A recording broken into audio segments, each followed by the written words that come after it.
How to voice call, screen share, and transfer calls on NenaCall. Client to agent session invitation. Start by having the client interact with the chatbot to create a session. Once created, the queue updates in real time. From there, an available agent can claim the session and begin interacting with the client directly. Seamless call escalation.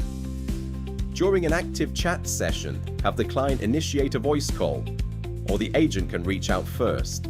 A call bubble will appear, connecting both parties instantly for a real-time voice conversation. Easy transition. Switch from chat to call at any time, and back again just as easily.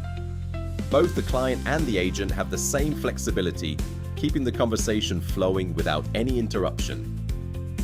Screen share functionality. To share a screen, simply click the screen share button.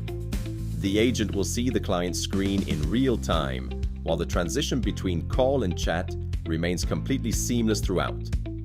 Agent-to-agent session transfer. To transfer a session, the agent selects an available colleague and initiates the transfer. The client is then smoothly handed over to the new agent. No disruptions, no repeated explanations.